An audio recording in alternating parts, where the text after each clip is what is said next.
အားလုံးပဲမင်္ဂလာပါရှင်။ MN Comic Channel ကနေအားလုံးကိုပြန်လည်ကြိုဆိုလိုက်ပါရရှင်။ဒီနေ့မှာကျမတို့ရဲ့ channel လေးကနေတင်ဆက်ပေးမယ့်ရုပ်ပြပုံမြင်လေးကတော့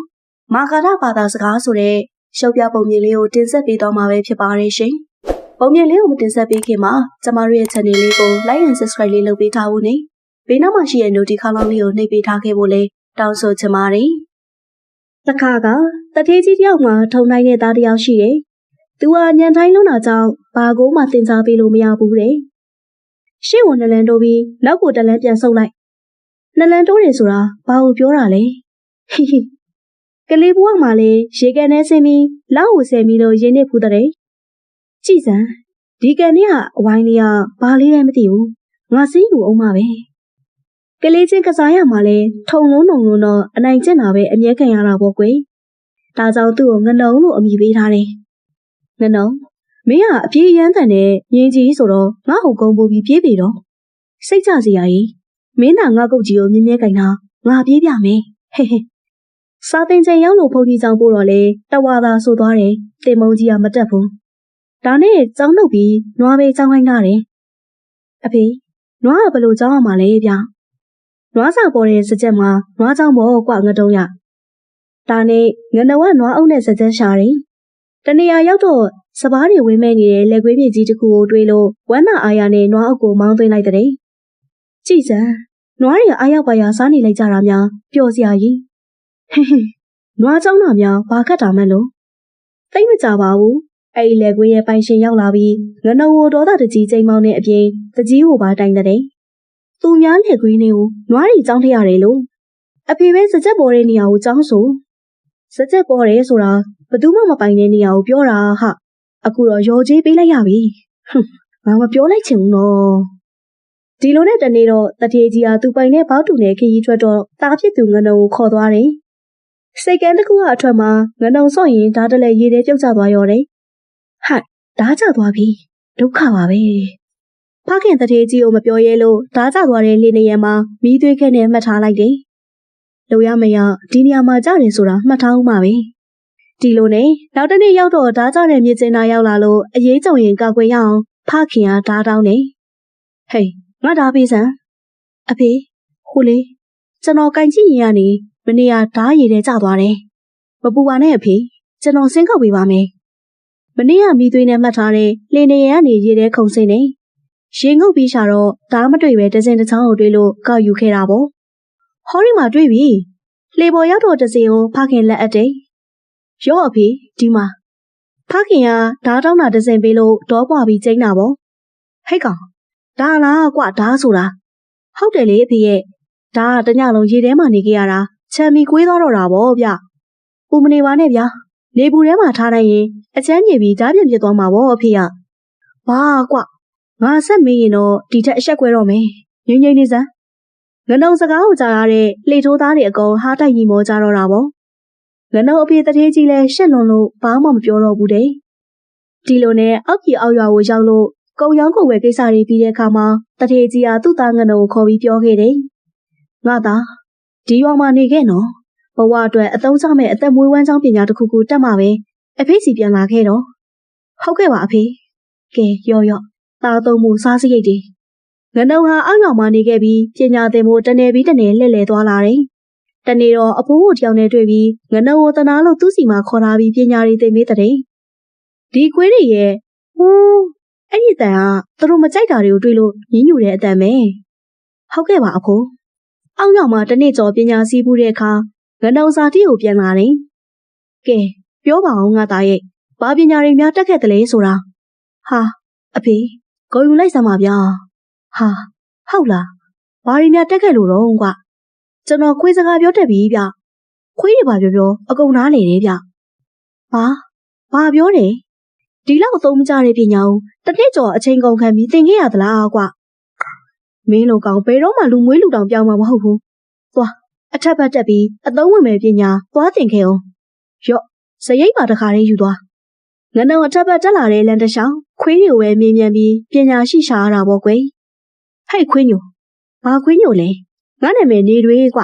အော်အေးတောင်းပန်ပါတယ်ဟိုလေဒီရွာမှာပညာရှိဖို့အပွားဦးတွေမရှိဘူးလားကွ ညာရှိလားမရှိလားတော့မသိဘူးရွာတောင်ဘက်ထနောင်းမီကြီးအောက်ကအိမ်မှာအပွားဦးကြီးတယောက်တော့တွေ့တယ်ကျေးဇူးပဲကွာကျေးဇူးတွေကပြုတ်စားလို့ရတာမဟုတ်ဘူးဒီလိုနဲ့အဲ့ဒီဖွားဦးကြီးစီမှာတောင်းတနေပြန်တယ်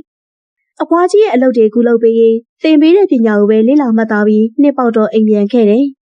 ကဲပြောပါအောင်ငါသားရဲ့ဒီတစ်ခါရောဘာတွေများတက်ခဲ့သလဲဒီတစ်ခါတော့ဖားရီရဲ့ဘာသာစကားကိုသင်ယူခဲ့တယ်အဖေကဲကွာဟာကွာတော်တော်ထုံတဲ့ကောင်လာစမ်းအာသေပါပြီအဖေရဲ့ဟဲ့ကောင်ဒီတစ်ခါရှမ်းပြည်ဘက်ကိုသွားအသုံးဝင်မဲ့ပညာကိုသင်ခဲ့ပောက်ကရတွေသင်လာရင်တော့အိမ်ကတင်ချခဲ့ရမယ်မှတ်ငနုံလဲအိမ်ကတခါထွက်ခဲ့ပြန်တယ်ဖခင်ညိုနဲ့ရှမ်းပြည်ဘက်ကိုခွေးတွေကလမ်းပြသလိုဇာတိဥထုကိုဖားတွေကကြိုတင်တတိပေးတဲ့အတွက်အခက်အခဲမရှိဘဲရှမ်းပြည်ဘက်ကိုရောက်ခဲ့တယ်ဘာလို့နဲ့မိုးတောင်ရတော့မှာပါလားငါဟိုရှိရနှစ်ထပ်အိမ်ကြီးမှာမိုးခုခွင်တောင်းအောင်မှာငနုံဟာရှမ်းကြီးတယောက်စီရောက်သွားတယ်ထုံးစံတိုင်းတောင်ယာတွေကုတ်ထွင်ဆိုင်ပြိုပြီးဝိုင်းကူရတာပေါ့လေဒီတော့ရှမ်းကြီးဟာသူ့ကိုပညာတွေသင်ပေးတယ်ဒီလိုနဲ့နှစ်ပတ်လေသွားတဲ့အခါအဖေစီပြန်ရောက်ခဲ့ပြန်တယ်ဒီတစ်ခေါက်လဲငါတက်ခဲ့တဲ့ပညာအဖေကြိုက်ပါမလားမသိဘူးကဲဘာတွေသင်ခဲ့လဲပြောစမ်းပါအောင်ကျွန်တော်ဒီတစ်ခါတော့လက်တရရဲ့ဘာသာစကားကိုတက်မြောက်ခဲ့ပါတယ်အဖေဘာကွမင်းဟာလီလူမိုက်လူနှုံငါမင်းတို့သားမျိုးရတာရှက်စရာကောင်းလိုက်တာသွားအခုပဲအိမ်ဟာဆင်းပြီတော့ငနုံလဲဝမ်းပန်းနဲ့အိမ်ဟာထွက်ခဲ့ရတော့တာပေါ့အော်ငါနဲ့ဒုက္ခပါပဲဘလို့ပညာတွေသိရမလဲဆိုတာလည်းမပြောဘဲနဲ့အခုတော့အိမ်ကနှိမ့်ချခံရပြီနှိမ့်ချခံရတဲ့ငနုံဟာစိတ်ပြက်လက်ပြက်နဲ့ရှောက်သွားရင်တနေ့တော့တောနက်ကြီးတစ်ခုကိုရောက်သွားတယ်ကြည်စမ်းตายရလိုက်တာမှလွန်ရောပဲတစ်ပင်ပန်းမာလာတွေစိတ်ဆန်းရည်စည်းတန်တွေကျင်းငတ်တရာကားရဲ့တုံကျူးတန်တွေနဲ့တော်ကြီးတွေအကြောင်းငနုံလဲစိတ်ချမ်းသာသွားတယ်ပြီးတော့ငါ့ကိုစူမန်းငေါ့မဲ့သူလည်းမရှိဘူးဘာပဲဖြစ်ဖြစ်ဒီမှာနေစရာကူလည်းရှိတယ်စားစရာအသီးနှံတွေလည်းစုံတယ်ဒီမှာနေတာပဲကောင်းပါလေလေတနေ့ထက်တနေ့တော်ရဲတောကောင်ပေါင်းဆောင်ရဲ့လွတ်လပ်တဲ့သဘာဝနေထိုင်မှုကိုငနုံလဲကြည့်ရင်နားလည်လာတယ်ငါလဲသူတို့လိုကြီးကြည့်မယ်တရိษံတွေရဲ့ဘာသာစကားဟာသိပြီးကွဲပြားခြားနားမှုမရှိလို့တော်ထဲမှာအနေကြလာတာနဲ့အမျှတရိษံတွေအားလုံးရဲ့ဘာသာစကားကိုနားလည်လာတဲ့လာစမ်းဟိဟူဟာအနေရရှိတဲ့တောကောင်တကောင်လာနေပြီနဲ့တူတယ်တောပြောင်မြောက်တွေရောငှက်တွေရောတတိပေးနေကြပြီငါတတိနဲ့နေမှာပဲဒီလိုနဲ့ငနုံဟာတရိษံတွေနဲ့ပေါင်းသိတရိษံတွေလိုပဲရှာဖွေစားတော့ရင်တော်ရင်သားတယောက်လိုဖြစ်လာတယ်ငါ့ကိုမြှောင်လိုက်စမ်းငနုံအေးလိုက်ခဲ့မယ်တနေ့မှတည်တည်တိဖူရှာရင်ငနုံဟာပိုပြီးနှက်တဲ့တော်တဲ့ဝင်လာရင်ကတောလေယာလွင်မြေမှာစီကားတဲ့မြို့ကြီးတစ်မျိုးကိုတွေ့လိုက်ရတယ်ဟာထူးဆန်းလိုက်တာကြည်စမ်းတိတ်လာတဲ့မြို့ကြီးတစ်မျိုးပါလားဘာပဲဖြစ်ဖြစ်ဒီမြို့ကြီးမှာငါခြေချဖို့စုံစမ်းကြည့်ရမယ်အမြင်နီးပေမဲ့ခရီးရဝေလို့မှောင်ရီပြိုးဆောင်မှာမျိုးစုံရောက်သွားတယ်မျိုးစုံမှာခံကြားတဲ့ရဲတိုက်ကြီးတစ်ခုကိုတွေ့လို့အရဲဆုံပြီးတကားခောက်လိုက်တယ်နေပါအောင်မောင်ရီကဘာတူလဲကျွန်တော်ခရီးသွားတယောက်ပါအချိန်လင်းနေလို့တညလောက်တဲခုတ်ပြားစီသဘောကောင်းမှုမရတဲ့ရဲတိုက်ပိုင်ရှင်ကငနုံမိတ်ကရွဲကနဲ့ပြန်ပြောတယ်တဲချင်ဖျားချောင်းပြက်ကိုသွားအဲ့ဒီမှာခွေးဘလူးကြီးတွေရှိတယ်အရန်တောင်းချမ်းတဲ့ကောင်တွေပဲမင်းရောက်သွားရင်မင်းကိုကြိုက်သက်စားပြစ်မှာတခါတည်းဒုက္ခငြိမ်းတာပေါ့ကွာဒါဆိုရင်အဲ့ဒီခွေးတွေအတွက်အစာနည်းနည်းလောက်ပေးပါစိုးတဲ့ခွေးတွေကိုငြိမ်အောင်လုပ်ပေးပါမယ်ရဲတိုက်ပိုင်ရှင်ကပြီးရောသဘောနဲ့ခွေးစာတစ်ထုပ်ပေးလိုက်တယ်ကဲရော့ဒီမှာခွေးစာထုတ်ငနုံလည်းခွေးစာထုတ်ယူပြီးဖျားချောင်းပြက်စီကိုရှောက်ခဲ့တယ်အနားရောက်တာနဲ့ခွေးတွေကငနုံကိုအမဲဖြတ်တော့မလို့မှန်းပြီးတကီကီတကဲကဲနဲ့ထိုးအောင်ကြတော့တာပဲဒါပေမဲ့ငနုံကမကြောက်ဘူးခွေးစကားနားလည်ထားတာမို့တောင်းဆန်းနေတဲ့ခွေးတွေကိုနားလည်အောင်ရှင်းပြပြောဆိုသိမ်းသွင်းလိုက်တယ်မင်းတို့ပြောတာငါနားလည်ပါတယ်ငါမင်းတို့ရဲ့ရန်သူမဟုတ်ဘူးမိတ်ဆွေပါဟာငါတို့စကားနားလည်တယ်ဟာအလိုမိတ်ဆွေဆိုပါလားခွေးတွေငြိမ်သွားတော့မှအစာတွေချကျွေးပြီးမိတ်ခွဲတယ်ရော့မင်းတို့စားဖို့အစာတွေစားကြခွေးတွေရဲ့အခက်ခဲတွေကိုငနုံကမေးတယ်မင်းတို့နေရထိုင်ရတာအဆင်ပြေရဲ့လားမိုးရင်းဘက်ဆိုရင်ဟော်ရီဗီတင်ဘောက်ကမိုးပတ်တယ်ကွအေးပါနဲ့ပြရဲ့မိုးလုံအောင်ငါကာကွယ်ပေးပါမယ်ငါနဲ့မယ်နဲ့ပြမဟုတ်ဘူးကွအောင်ရဲလေးအေးလေဒီလောက်အမွေထိုးထောင်တဲ့ဟာကိုကဲပါလေနောက်ထပ်ဘာအခက်ခဲရှိသေးလဲတို့ကိုအစာတစ်နေ့တစ်နေ့တော့မှန်မှန်ကျွေးစီခြင်းနဲ့အေးပါကွာငါကူညီပါမယ်ဒီလိုနဲ့ခွေးတွေလည်းအလူရဲ့ပြန်ပြောရင်းစကားလက်ဆောင်ကြပြီးငနုံနဲ့ခင်မင်သွားကြတယ်ညဆိုလေးတွေတိုက်တော့ချမ်းလိုက်မယ်ငါတို့ရဲ့အကြားမှာမင်းအိတ်တော်မှာနှွေးမှာ ခွေးတွေကငနုံကိုစောက်ရှောက်ခွာခွဲပြီးအိတ်ဆက်ခွင့်ပြုခဲ့တယ်။အေးပါကွာကျေးဇူးပါပဲ။နောက်တစ်နေ့မှာတော့ငနုံဟာရဲတိုက်စီကိုပြန်လာပြီးပိုင်ရှင်နဲ့တွေ့တယ်။ငနုံကိုသက်ရှိထင်ရှားတွေ့လိုက်ရလို့အံ့ဩသွားတော့တာပေါ့။ဟေးမင်းကမသိသေးဘူးပေါ့ဟုတ်လား။ခွေးတွေဘာလို့တောင်းချမ်းလဲဆိုတာကြုံသိခဲ့ရပြီ။ဟာဟုတ်လား။ဒါဆိုကြကြနနထိုင်ပြီးပြောစမ်းပါဦးကွာ။ဒီလိုဗျ။သူတို့တောင်းချမ်းတာလာသမျှလူကိုကြိုက်သက်စားတာစုံမတယောက်ရဲ့ချိန်စားကြောင်းပဲ။အိုးဟုတ်လား။ဟုတ်တယ်။စုံမဖះเจ้าထဲမှာယတနာတွေမြုပ်ပြီးခွေးတွေကိုအဆောင်ပြေချိန်စားတိုက်ခဲ့တာ။တယောက်ကယတနာတွေကိုရှာဖွေတူးပေါ်လိုက်ရင်တော့ချိန်စားပြေသွားမယ်လို့ပြောကြတယ်။ဒါဆိုအဲ့ဒီယတနာတွေရှာဖွေပြီးခွေးတွေကိုမောင်းထုတ်နိုင်ခဲ့ရင်မင်းကိုငါ့ရဲ့သားဖြစ်မွေးစားပါမယ်။ကောင်းပါပြီ။ဒါဆိုရင်ယတနာတွေကိုကျွန်တော်ရအောင်ရှာဖွေပြီးခွေးတွေကိုချိန်စားပြေအောင်ကူညီပါမယ်။အတင်သာဂရုတည်ပါစေ။ရဲတိုက်ပိုင်ရှင်ကဂတိတွေချိန်ပေးပြီးတူရင်ဆောက်ဒါ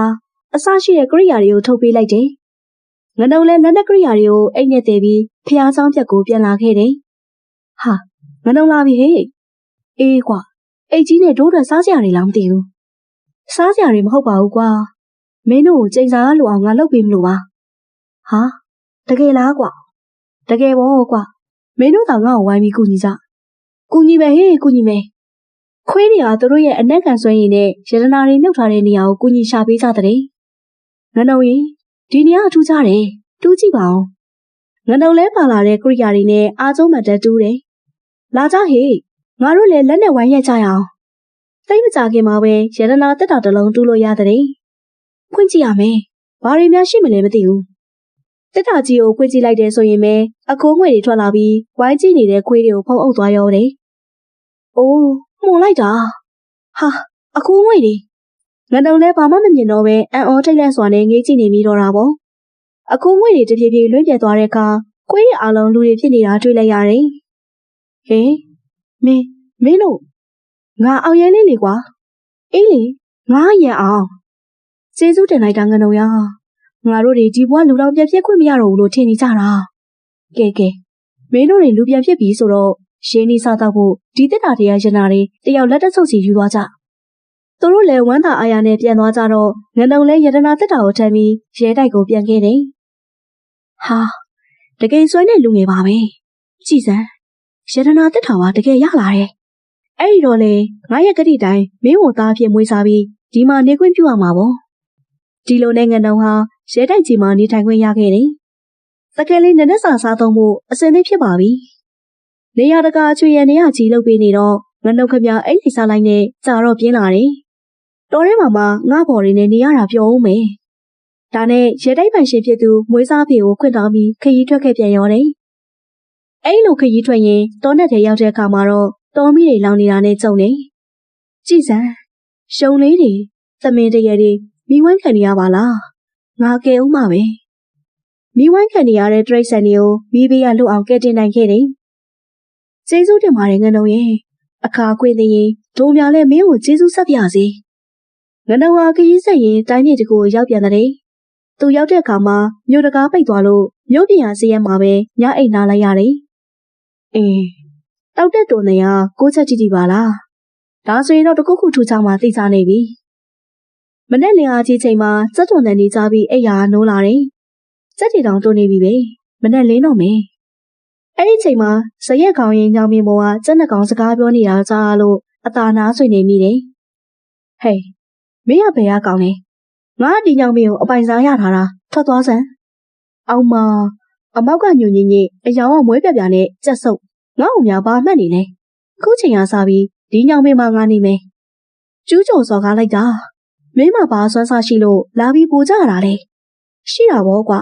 ငါရဲ့တောင်ပံကိုစားတဲ့လူကစစ်သူကြီးဖြစ်နိုင်တယ်ကွာဟာစစ်သူကြီးလောက်တော့တနာတယ်ငါကောင်းကိုစားတဲ့လူကမင်းအကြွေတေချာပေါက်ဖြစ်မှာကွာအစစ်မရှိတဲ့ကြက်ထွက်သွားစမ်း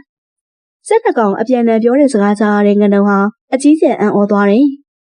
ဟေးမင်းတို့နှကောင်ဘသူစမ်းဆရှိတယ်ဆိုတာတိုက်ခိုက်ကြည့်မှသိရမှာငနုံကစက်တွေနားလည်နိုင်တဲ့စကားနဲ့ဇရက်ထဲကနေ꿰ပြီးပြောလိုက်တဲ့အေးဟုတ်တယ်မင်းနဲ့ငါဘသူစွမ်းတယ်လဲသိရအောင်လာစမ်းချမယ်အစင်းသေးမယ်လေစကားများရံဖြစ်ရအောင်နေတကောင်နဲ့တကောင်ခွတ်ချထိုးစိတ်ကြနဲ့တိုက်ခိုက်ကြတော့တာပဲအချိန်ကြာလာတော့ကျက်နှကောင်လဲဒဏ်ရာပြင်းထန်ရပြီးမ လှုပ်ရှားနိုင်တော့ပဲအသက်ငယ်နေရနေနောက်ဆုံးမှာတော့အသက်ထွက်သွားကြတဲ့။နှကောင်စလုံးတော့ကိစ္စတုံးသွားပြီ။ငါတော့စက်နှကောင်စလုံးကိုမိခဲ့ပြီးတောင်ပန်တွေရောကောင်းတွေရောအကုန်စားပြစ်လိုက်တယ်။စားလို့ကောင်းမှကောင်း။စားပြီးမြို့တကာလည်းမဖွင့်သေးတာနဲ့ဘိုက်တင်းလာတဲ့ငန်တုံဟာဇရဲပေါ်ပြန်တက်ပြီးအိတ်ဆက်နေတော့တယ်။ဘိုက်လေးလေးနဲ့အိတ်နေတဲ့ငန်တုံဟာစီတန်ပေါင်းတယ်နေကြတော့လက်နိုးလာတယ်။ထားကြည့်တော့ဇရဲပပက်လယ်မှာမူကြီးမယာသေနာပတိပုံနာဖြူပုံနာညိုတွေကိုတွေ့လိုက်ရလို့ထိတ်လန့်တုန်လှုပ်သွားတယ်။အလိုဘာတန်နေလဲဟာဖယားငါဘာတွေများအမှားလုံးမိလို့လဲအမတ်ကြီးတစ်ပါးကဇရဲပေါ်တက်လာပြီးနှုတ်ဆက်တယ်အိတ်ဆက်ရာနိုးပါပြီလားအရှင်သားဟုတ်ကဲ့ပါ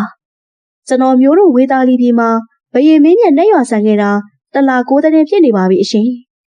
နန်းညိုနန်းလေးကလည်းမကြံခဲ့တာမို့ဖုတ်သွင်းရထားကိုအတိတ်တန်လွတ်ပြီးမင်းလုံးရှာခဲ့တာလည်း3 ကြိမ် 3 ခါရှိပါပြီအရှင်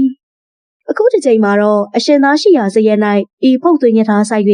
မင်းလောင်းကိုရခဲ့ပါပြီအရှင်။အိုးအမတ်ကြီးပြောတဲ့မင်းလောင်းဟာကျွန်တော်လား။မှန်ပါတယ်အရှင်သား။ဝေသားလီကိုမင်းလောင်းအုပ်ချုပ်ဖို့ရွှေနန်းတော်သို့ကြွမြန်းရင်ဖုတ်သွင်းရထားပေါ်သို့လှမ်းတက်တော်မူပါဖေ။ငနုံလဲဝမ်းသာစိတ်ကိုချိုးနေပြီးအိမ်နေရနဲ့ရထားပေါ်တက်လိုက်တယ်။ငါဘွားကိုအခုချိန်မှာငါ့အဖေမြေးစေချင်လိုက်တာ။အဲ့နောက်အောင်စီအောင်မောင်းတွေဒီခယူသိန်းနေမဟုတ်လို့အခမ်းအနားနဲ့မြို့တော်ထဲဝင်ခဲ့ကြတယ်။မင်းမဲ့တိုင်းပြည်ဖြစ်ခဲ့တာကြပြီမို့အချိန်မဆိုင်ပဲဗိသိက်ကန်နန်းသိမ်းပွဲကျင်းပါတယ်။နန်းရွာဆန်ဘရင်ကြီးရဲ့သမီးတော်ဟာငနုံရဲ့မိဖေအကောင်ကြီးဖြစ်လာတယ်။ငါဘွားမဲရွေးစရာမလိုဘူး။ရေကန်သိကြားတဲ့မှာလား။သူ့ရဲ့ပွဲတော်ကိုလည်းရာဇဝင်တွေကစာလီငခွေးဘရင်ကိုအားချပြီးငှက်ဖားခွေးဘရင်ကြီးလို့သမုတ်လိုက်ကြတယ်။တို့ဘရင်ငှားဖျားခွေးကရုပ်လေးလည်းမစိုးဘူးနော်။ဟာငှက်ဖားခွေးပါကွာ။အိုးခွေးမဟုတ်ဘူးကွာခွေးငနုံဟာနာမည်နဲ့လည်းအောင်လုပ်တဲ့အတွက်နန်းတွင်ရေးရာတွေကိုဘာမှနားမလည်ပါဘူး။အရှင်ရဲ့ရှေ့ဟာနန်းရွာဆန်ဘရင်ကြီးလိုနန်းသွင်းမပြတ်အောင်အရှင်စဉ်းစားထားသင့်ပါတယ်။အဲ့ဒီတော့ကျုပ်ကဘာလုပ်ရမှာတော့မိဖေကောင်ကြီးမှာရွှေနှုတ်တော်ငုံဖို့လိုပါတယ်ဖေ။အေးလေရွှေနှုတ်တော်ငုံဖို့သူ့ကိုတကြားလုံးဝယ်ကျွေးနိုင်ရင်မကောင်းဘူးလား။ဟိုင်မှားပါတယ်ရှင်။နေရတာလဲပြစ်လိုက်ခြင်းနဲ့ကြာတော့သူ့ရဲ့မိဖုရားကလည်းသူ့ကိုအထင်မကြီးတော့ဘူး။ဒီတော့ငနုံဟာညီလာခံမရှိတဲ့ချိန်မှာဥယျာဉ်ထဲသွားပြီးကျင်းငက်တွေရှင်းနေရုံနေတဲ့စကားပြောရင်းအပြင်းပြေနေရတဲ့။ရှင်းနေရင်နန်းစုကိုလိုချင်ရင်အမီလေးလှုပ်ပြ။ဒုက္ခပဲငါအမဟဲ့။တနေ့မှာဥယျာဉ်ထဲဝင်ပြီးစကားပြောနေတော့ခရီးသွားလင်းယုံကြီးတကောင်ခဏတစ်ပြုံဝင်လာလို့နှုတ်ဆက်စကားပြောလိုက်တယ်။အဆွေလင်းယုံဘယ်ရလာလို့ဘယ်သွားမှာပါလဲ။တောင်ရက်ကလာလို့မြောင်စူစူတောအုပ်စီကိုသွားမလို့ပါ။လန်ခရီးမှာအေးချမ်းပါရဲ့လား။အေးချမ်းပါတယ်။ဒါပေမဲ့စစ်တပ်ကြီးတက်ချီတက်လာတာတွေ့ခဲ့ရတယ်။မြင်းတက်လည်းပါလာတာတွေ့တယ်။လင်းယုံပြောတာကြတော့ငနုံစိတ်ပူသွားတယ်။သူတို့ဘယ်ကိုဥတီနေကြလဲ။ဒီတိုင်းပြည်ကိုပဲဥတီလာနေကြတာပါ။သူတို့ရောက်ဖို့3 ရက်လောက်တော့ကြာအောင်ပါပါ။ကဲအတောင်ညောင်းတာလည်းပြေပြီ။ခရီးဆက်လိုက်အောင်မယ်။ကောင်းပါပြီရွှေလင်းယုံအစာရေစာပေါ်များပါစေ။လင်းယုံကြီးပြန်သွားတာနဲ့ငနုံဟာနန်းတော်ထဲဝင်ပြီးချိန်ပြန်တော်မြင်းစည်းစစ်တီတယောက်ကိုကင်းထောက်လွှတ်လိုက်တယ်။ချက်ချင်းဆိုသလိုအရေးပေါ်ညီလာခံလဲခေါ်ယူလိုက်တယ်။ဒီနိုင်ငံမှာရန်ညိုးရံဘက်တွေရှိခဲ့ဘူးသလား။ရခိုင်မင်းသားကြီးလက်ထက်ကကတဲ့လူမျိုးတွေစစ်ရှုံးပြီးပြန်ပြေးသွားကြကြောင်းပါဖေ။အခုလဲကတဲ့တွေစစ်ချီလာကြပြီ။ဘရင်ရဲ့စကားကြောင့်မိဖုရားနဲ့တကွမူးမတ်တွေပါရီမောခဲ့ကြတဲ့။ကတဲ့တွေပုံနာလာဆက်သွားတာမကြသေးဘူး။သူတို့ဟာဝေသားလီရဲ့မဟာမိတ်ဖြစ်တယ်။မင်းကြီးနားမလည်ပဲရမ်းမပြောပါနဲ့။မဟုတ်သေးဘူးနှမတော်။သူတို့ပုံနာလာဆက်ရင်ဝေသားလီမှာဘရင်မရှိတဲ့အကြောင်းသိသွားလို့ခုလိုစစ်ပြင်လာတာဖြစ်နိုင်တယ်။ဘာပဲဖြစ်ဖြစ်ကြိုတင်ပြင်ဆင်လာတာကောင်းတယ်။ဒီရေးကဘလို့မှမဖြစ်နိုင်ပါဘူးအရှင်။အရှင်မင်းကြီးနှစ်ပြည်တော်ရွှေလန်းငွေလန်းဖောက်ပြီးအလွန်ချစ်ကြည်တဲ့မဟာမိတ်တွေမို့တိုင်းပြည်ဖွံ့ဖြိုးစီပင်မှုအရေးသာအာယုံစိုက်တော်မူပါဗျာ။ဘရင်ငနုံလည်းအများအားကိုမလွန်ဆန်နိုင်လို့လက်လျှော့လိုက်ရပြီမဲ့သူ့စိတ်ထဲမကျေနပ်ဘူးပေါ့။ဒီလိုနဲ့2 ရက်ကြာတဲ့အခါကင်းတောင်မြင်းတဲ့တော်ပြန်ရောက်လာတယ်။ဖဲစမ်းဟေးဖိတ်ချစမ်းအမြန်မြင်းတဲ့တော်ဟာညီလာခံကမ်းပါတဲ့ရေးကြီးတုတ်ပြပြေးဝင်လာတယ်။မှန်လားပါအရှင်မင်းကြီးမှန်းဆသလို စစ်တပ်ကြီးတက်ဝေတာလီတို့ဥတီချီတက်လာတာအမှန်ဖြစ်ကြောင်းပါဖေ။ကင်းတော်လျှောက်တင်တာကြတော့မိဖုရားနဲ့တကွာအာလုံးထိတ်လန့်အံ့ဩသွားကြတယ်။ဘယ်နိုင်ငံကတက်များလဲ။မှန်လားပါ။အလံတစိမ့်အမှတ်သားရကတဲ့တက်များဖြစ်ကြောင်းသိရပါတယ်ဖေ။ကဲဘယ်နဲ့ရှိစာမိဖုရား။မဟာမိတ်တွေဆိုအခုဘလို့လောက်ကြမတော့။အိုးသစ္စာဖောက်တော့လဲဆုံးမလိုက်ပေါ့။ဒါအရှင်မင်းကြီးရဲ့တာဝန်ပဲလေ။တိုင်းပြည်ရဲ့ထုံးတမ်းစင်လာရအရေးကြုံလာတဲ့အခါရှင်မင်းရစစ်သူကြီးရာထူးကိုပြောင်းလဲရယူပြီးစစ်ပြင်ရပါတယ်ဖေ။တိုင်းပြည်နာမှာဆိုရင်တော့စစ်သူကြီးချင်းစီးချင်းတို့တာဖြည့်ရှင်ရပါတယ်ရှင်။ငါ့ကိုတော့အချိုနဲ့မနေကြပြီ။ဒီတော့တာဝန်အားလုံးကငနုံပကုံးပေါ်ရောက်လာရောတယ်။ငနုံဟာတွေးကြောက်နေတဲ့ကိစ္စကြီးကိုသူတယောက်တည်းဖြည့်ရှင်ရမှသိတော့သွေးပြက်ပြီးယူကျင်တယ်လို့တောင်ဖြစ်သွားတယ်။ခုမှတော့မထူးတော့ဘူး။မီးစင်ကြီးကတော့မှာပဲ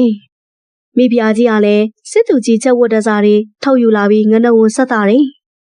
အငိုက်ဖမ်းခံလိုက်ရပြီးမို့စစ်ပြင်ဖို့မမီနိုင်တော့တဲ့အတွက်အရှင်မင်းကြီးစီးချင်းတို့ကိုပြင်ဆင်ထားပါငနုံလဲညင်မရတာနဲ့စစ်သူကြီးဝတ်စုံကိုလဲဝတ်ဆင်လိုက်တယ်ဟိုငတ်တောင်ပံကိုစားမိလို့ငါတို့ဒုက္ခရောက်ပြီတယောက်တည်းရင်ဆိုင်ရမယ်ရေရင်လေးတာနဲ့ပဲလုံနေကြအတိုင်းဥယျာဉ်ထဲထွက်လာခဲ့ပြန်နေခိုးရီစားရီကျင်းငက်တွေပျော်ပါနေတာကိုကြည့်ပြီးသူတွေးမိတယ်ငါသာတရိတ်ဆန်ဖြစ်သိတ်ကောင်းမှာပဲငနုံစိတ်ညစ်နေတာကိုတွေ့လို့ဖားလေးတကောင်ရေကန်ထဲကနေခုန်ထွက်ပြီးစကားလာပြောတယ်။မင်းကြီးဘာကြောင့်များစိတ်ညစ်နေရပါသလဲ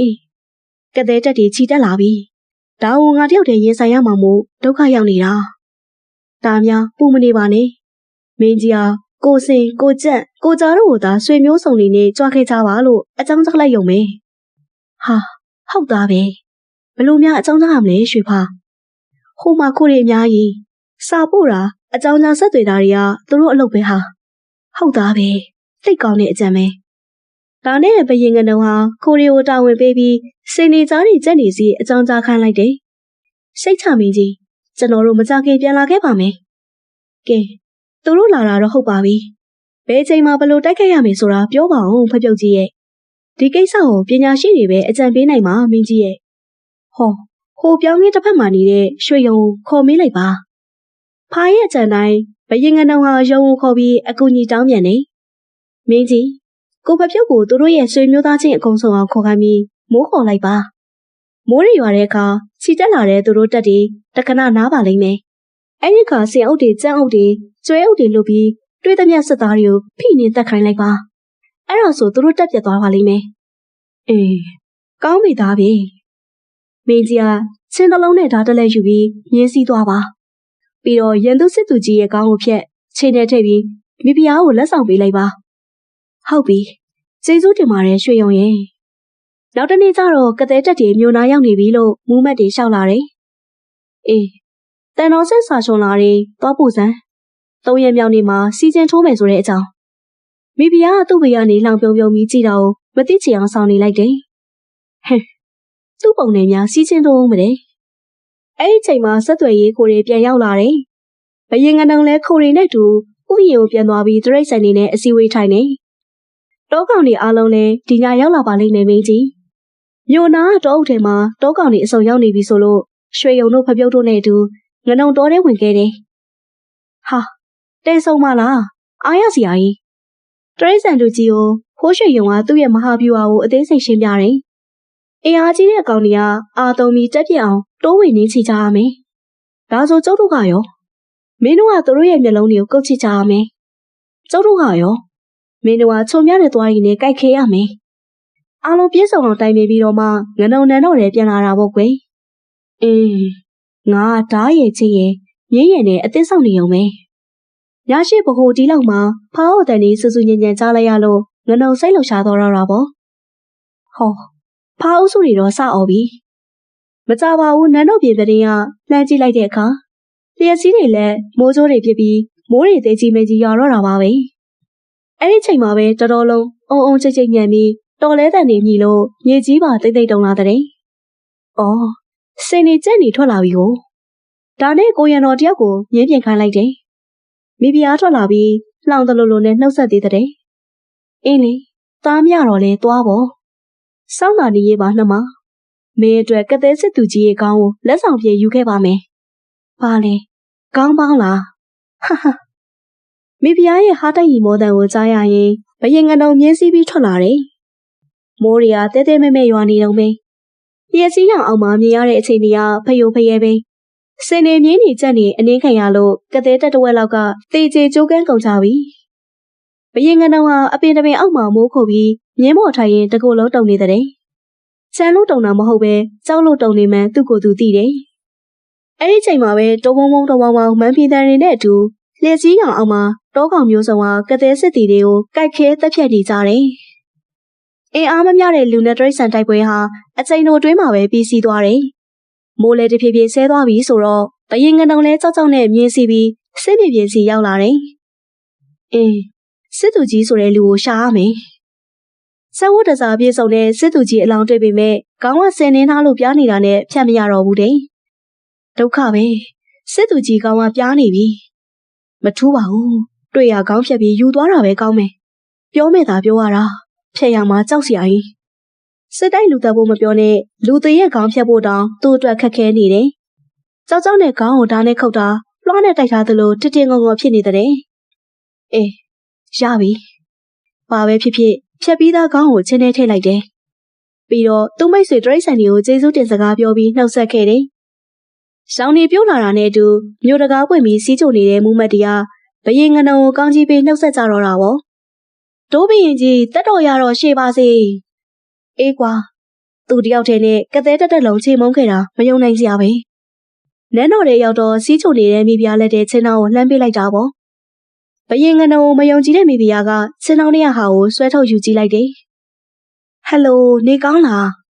အမလေးကတဲ့စစ်တီရဲ့ခေါင်းပြက်ကြီးကိုမြင်ရောမိဖုရားအလန့်တကြားအော်ပြီးတတိလက်လဲကျသွားတဲ့ကွယ်ဟာမိဖုရားအိပ်ပျော်သွားပြီတတိလက်တာပါဟဲ့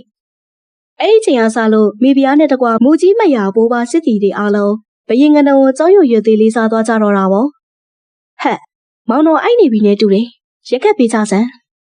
တိုင်းသူပြည်သားတွေကလည်းသူရာတတိနဲ့ပြေဆုံးတဲ့ဘယင်ကြီးအကြောင်းပြောမဆုံးကြတော့ဘူးတဲ့ကွယ်အန်ရောဟဲ့လူတသိန်းလောက်ရှိတဲ့ရန်သူတက်ကိုတယောက်တည်းအနိုင်ယူခဲ့တဲ့မိဖုရားလည်းအတော့ကိုအပိုးကျိုးသွားတယ်မင်းတို့ကသူ့အကြောင်းမှမသိပဲကိုငနုံဘယင်တစ်ပါးဖြစ်နေရောလေယောက်ျားဖြစ်နေပါဆက်ဆံလာတဲ့အပြင်သူရဲကောင်းတယောက်လိုပါကိုးကွယ်လာတယ်နှမကြီးအခြားမိဖုရားငယ်တွေလည်းအားငယ်နေရောရှာမယ်ဒီတညတော့မောင်တော်ဆောင်တော်ကူလိုက်ပါဦးမယ်ရွှေဘောတော်မြတ်တိုင်းမှာမောင်တော်လူတရေလူချင်းဆောင်တဲ့အတွက်အနီးနာတိုင်းပြည်တွေကလည်းရံမစဲတော့ပဲပနာဆက်ပြီးမိတ်ဖွဲ့လာကြတယ်လေဟောဒီယတနာထုတ်အပြင်ကျွန်တော်မျိုးရဲ့သမီးတော်ဝါဆက်ပါတယ်ရှင်မင်းကြီးကောင်းလေစွကောင်းလေစွဘယင်ငနုံလဲစိတ်ချမ်းသာစွာနဲ့မင်းစည်းစိမ်ကိုအပြေဝါခံစားခွင့်ရသွားတော့တဲ့ကွယ်အရှင်မင်းကြီးဒါဝေလူပုံနာတိုင်းပြည်အားထွက်တဲ့ဝိုင်ရက်လေမြေးစမ်းကြည့်ပါဦးကြာရင်တော့ငါပြတ်တော့မယ်နဲ့တူတယ်မင်းစည်းစိမ်များကြောက်ဖို့ကောင်းတယ်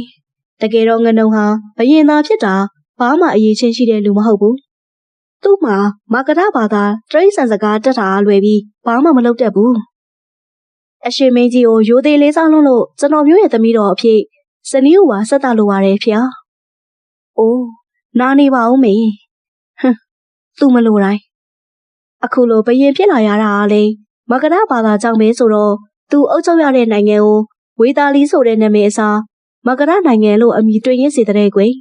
။နားဆင်အားပေးခဲ့ကြတဲ့ပရိသတ်များအားလုံးကိုကျေးဇူးထူးပဲတင်ရှိပါရရှင်။နောက်နေ့တွေမှာလည်းကျမတို့ရဲ့ channel လေးကနေစိတ်ဝင်စားဖွယ်ရာကောင်းတဲ့ရုပ်ပြပုံမြင်ဇာတ်လမ်းကောင်းလေးများစွာကိုတင်ဆက်ပေးနေတာဖြစ်လို့စောင့်မျှော်အားပေးကြပါဦးရှင်။အားလုံးကျေးဇူးထူးပဲတင်ရှိပါရရှင်။